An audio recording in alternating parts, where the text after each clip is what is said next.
Dave Tech Table.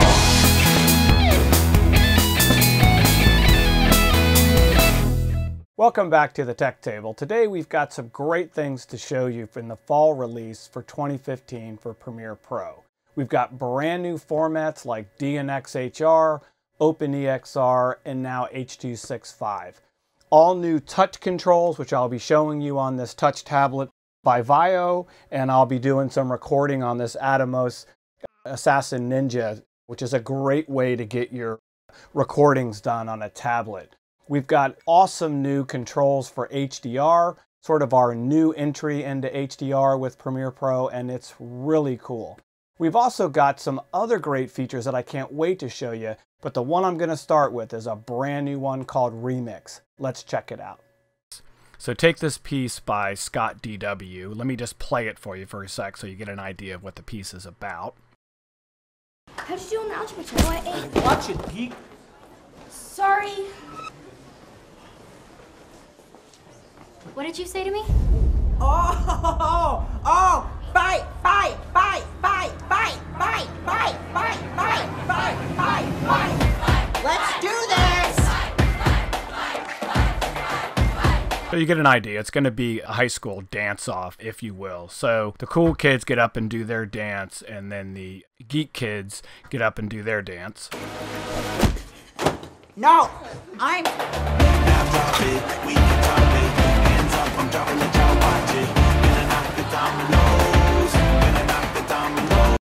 And then the high school principal sort of steps in to stop the fight. No! No! We're not doing this right this second!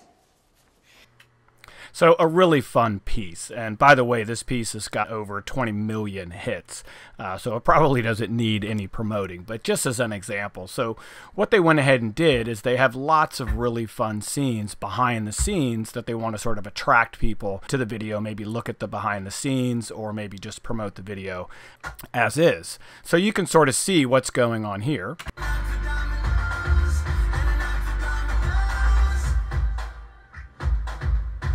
In this particular piece, what we want to do is we want to take and trim this audio down so it's the same length as the song. The issue is going to be is now you have to go in with the razor blade tool and you have to sort of figure out where to make cuts, blend the things together, and do all that. And it's an enormous amount of work. So the new remix feature is actually going to allow us to automatically change the length of the audio and have it decide where to make the cuts. And you do have a little bit of control. So let me show you how to do this. So what I've done is I've copied all of these clips and I just created a new sequence called Promo Remix. And as you can see, it's the same clips and again, the entire length of the song. So this is really simple. All you have to do is go to Edit, Edit and Audition, Sequence, and that's now going to send this dynamic link over to Adobe Audition.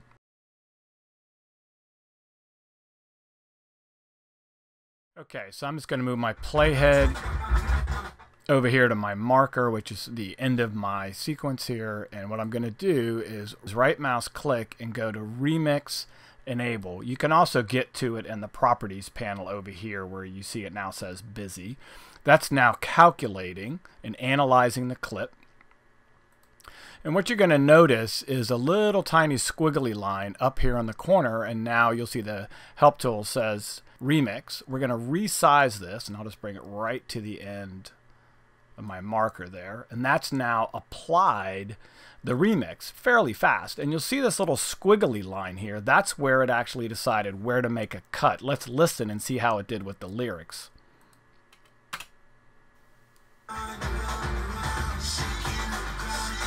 That's actually pretty good. That's a great cut. However, in the beginning of the song, that might not start where you want it to start, or you might want some more cuts, a little bit more lyrics. So if you want to make some changes to that, pretty easy to do. You can just go down in the properties down here and maybe change the edit length to make that a little bit shorter, and you'll notice it now made a lot more cuts over here. So again, you just sort of move that lever back and forth and then listen to each of those cuts and see what you think. You run, you run, you run, you run.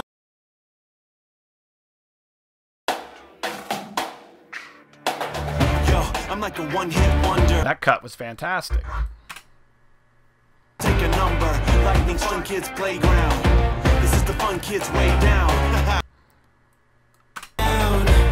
You run, you roll, you run, you sound, you never sound. So as you can see, it'll just save you a ton of time. And again, you know, it might not be perfect each time, especially if you have lyrics. Anyway, one of my favorite new features in the fall release of Creative Cloud on the video and audio tools side. This one I am going to use a lot. This new version of Premiere also gives you another choice when time remapping or working with speed. This is in addition to frame sampling and frame blending that you already know. The new option is called Optical Flow, and it's a technology that basically interpolates in between frames for time remapping in order to produce better looking and smoother slow motion from conventional footage.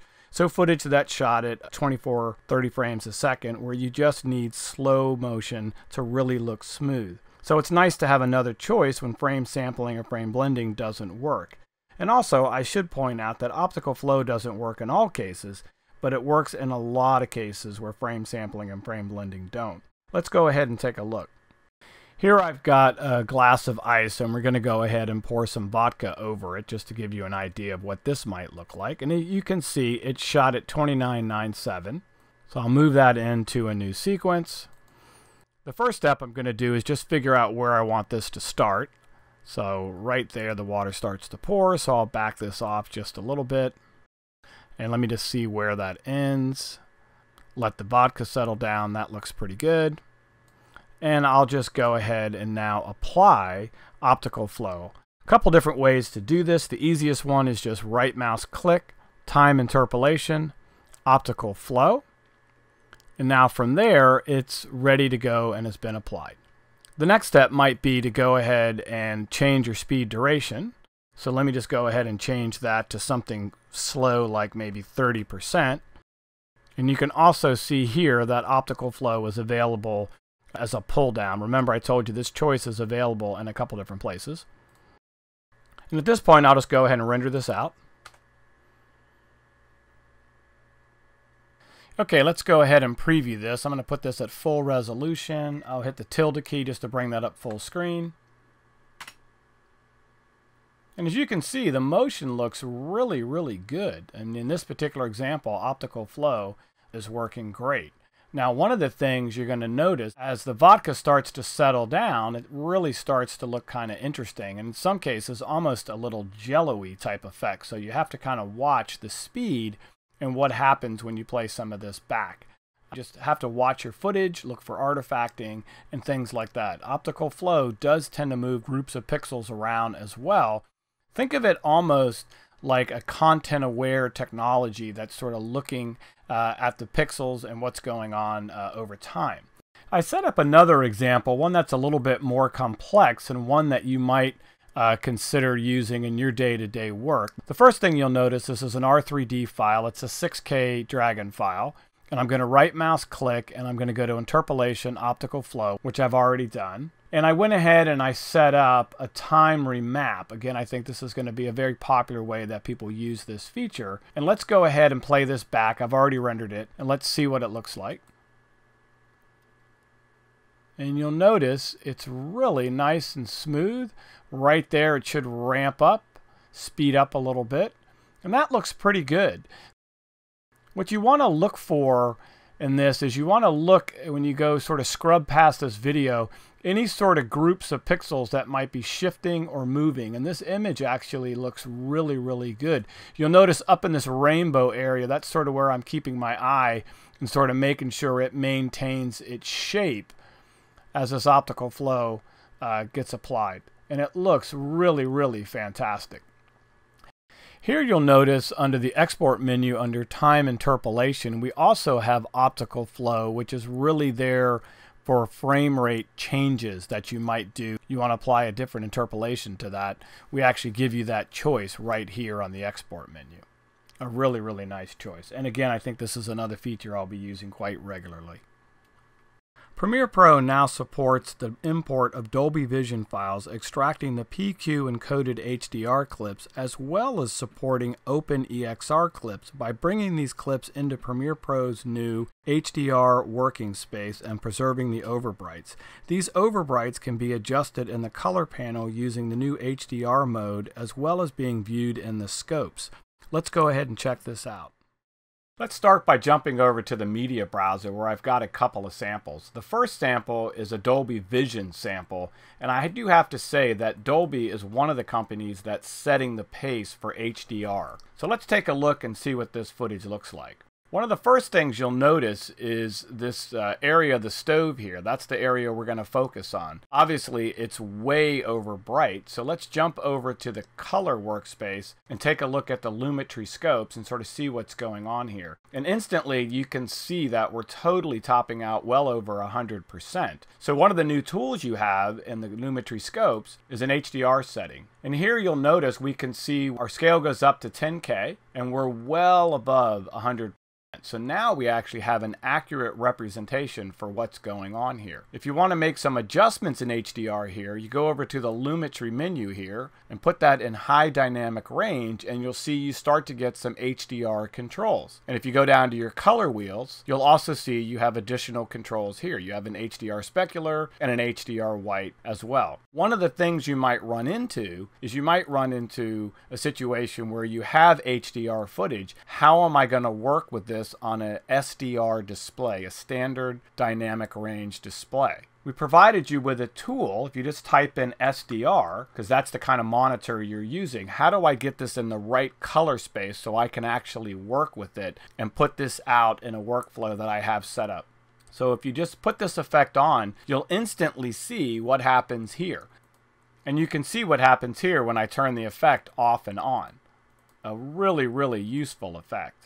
One of the most common uses for this SDR conform effect is going to be to put this in, say, a Rec 709 color space. Obviously very common for broadcast, but also common in many other workflows. And we also give you some controls if you want to go in and adjust what the effect looks like. And obviously you've got masking tools and other things where you can go in and make different adjustments to get that effect that you're looking for. So it's just great to know that you can actually get HDR footage and be able to work with it in a standard workflow. Another format that you can work with in our initial support for HDR is going to be OpenEXR files. So I'm going to do a file import and show you how this works. I have some EXR footage that's here, and you'll notice it's basically frames at 116 megs a piece in a numbered sequence format. So if I just click on the first one, we pick up the fact that the folder has what appears to be a sequence of frames. So we'll go ahead and check this box and click import, and you'll see it comes in as one clip. I'm going to right mouse clip, new sequence from clip. Well, there's not a whole lot to work with here. I just wanted to show you what you can actually see when you bring up the scopes. Now you'll see that I'm already in 10K and I'm slightly peaking over 100. And you'll see my specular controls and my HDR white controls also become available to me as well. So just another example of what you can expect to see with the new tool. One of the new features we're introducing with this version of Premiere Pro is more flexibility when working with panels. Just another way we're enhancing the user experience. You'll also find a lot of this to be quite useful when you're using new touch laptops or tablets, which I'll be showing you a little bit later. Let's take a look at this area here where I have lots of different tabbed panels, and take a look at how some of this might work and how I can sort of mix it up to suit my workspace. What I'll do is I'll start with undocking one of these panels and moving it up here, and I'll grab another panel like the info panel and undock it as well and move it over here. I'll simply grab one of these panels and dock it with the other panel, so now I've got a panel group. From here I can change the way the information is displayed, whether or not it's tabbed or whether or not it's a stacked panel group. And you can see I now click on these as if they're a stack and be able to see either both of these open at the same time because I can either solo these or I can click on each one and they both remain open. You can see I can scroll up and down, or depending on how complex this gets, I might want to solo those out. And I'll start joining a couple of these together. And I'll put those back into a stacked panel group. And let's go ahead and grab maybe another one. And now you'll notice I've got 3 stacked panels, allowing me to solo any of these, or I can have them all open at one time. You'll also notice over here that I still have tabbed panels. So depending on what I want to work with and how I want to display the information, I have a lot more flexibility. And you'll find it really, really useful for certain panels and as you're mixing certain panels and different workflows together. Again, you'll find a lot of this stacked panel view to be very, very helpful with touch. Let's take a look at that. As you see here, I've got my workspace set up currently in editing, and I've got my controls here all set up for stacked panels, just as I showed you before. And you can see it actually works really well. Let's jump around and look at some of the other workspaces. I've got another one here called Assembly, and again, I've gone into here and set these up into stacked panels as well, so I can get in here and very easily move around. Most of the gestures behave exactly as you would expect. So pinch and zoom. A couple of other sort of heads-up controls that are pretty cool. If you tap on a clip, I can go ahead and play that clip, or I can step through it and set an out, just like so. Very, very easy to do. You can also easily scrub the playhead here, or you can scrub your program monitor up here with 2 fingers and place the playhead exactly where you think you might want it. Let's go ahead and place a clip in the program monitor. So from the bin, just select a clip, drag and drop, and you'll see you get a heads-up display with various indicators. Overlay, insert, insert after, insert exactly where your playhead is, replace, and overwrite. So very, very easy controls to adjust. From here we can go over to Effects and click on Motion, and I'll scrub that scale from side to side to get it just right. You may recall in our previous demo we showed you the new color panel and how it's already designed with touch in mind. So again, going to your curves, hue saturation curve, being able to touch points, increase the range of the red, and so forth. You can also use your pen. Sometimes that's easier, and I can go in here and increase the range a little bit if I need to get a little bit more accurate. It's a great start, and we'll continue to be working on touch for the future. Here's a couple of new features that are small but important. So I'm going to go to my preferences under Titler and show you that we now have a new text engine for Indic text. This is languages from countries like India, so Hindi. We've now got a text engine that supports those characters. Again, a long-awaited feature. I think those users will be very happy. Another quick one is when you're dealing with footage that has lens distortion on it, such as this drone footage from a DJI copter, or you might be using a GoPro camera in a number of circumstances. Let me show you where we have new support for new cameras. Go to Effects, Presets, Lens Distortion, and you'll see under Lens Distortion you've got DJI for the DJI copters, and you've got GoPro. So one example would be if you've got the new awesome Hero 4 session camera, one of my favorites, all of its various modes, super view, medium, wide, and so forth, and all the various sizes. We've also got support for the new DJI copters, so you've got the Inspire, you've got the various Phantoms 2, Vision 2 Plus, and 3. And to apply these is really easy. All you have to do is look at your clip and know how you shot it. So if you can't remember, you can always go to Properties and look and see how you shot that. So this clip looks like it was shot at 1920 1080. So I'm going to go over to my effects controls where I've already applied this. And if I go under Lens Distortion and turn it off, you can instantly see what the difference is. So this isn't a huge complex effect, as we've shot with all these different devices on various charts and made all the appropriate alignments for you. It's just meant to be presets that are quick and easy to use when you need them to be. On some of those cameras, depending on how close you're shooting to your object, you'll find the distortion actually pretty good. But again, we went ahead and put those in there for you anyway. And lastly, let's take a look at a couple of new export options. I'm going to start by jumping over to my track mixer and flipping down my effects and jumping over to this menu, selecting Special Loudness Radar. This is actually not a new feature we've had. We've had this for a while. I want to show you how to use it on export. And for those of you that don't know what this does, it actually monitors the loudness range for legal output for broadcast. So let me go ahead and play this for you.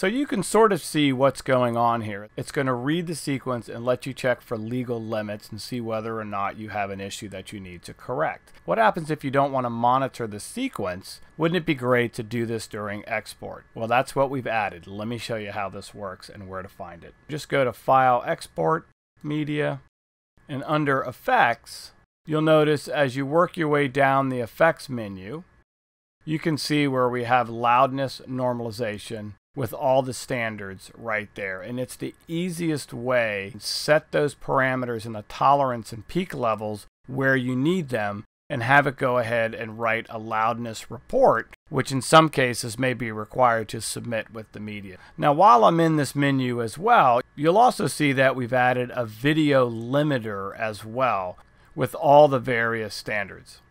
Under the Audio tab, you'll notice you can now easily set the number of channels you have for audio output.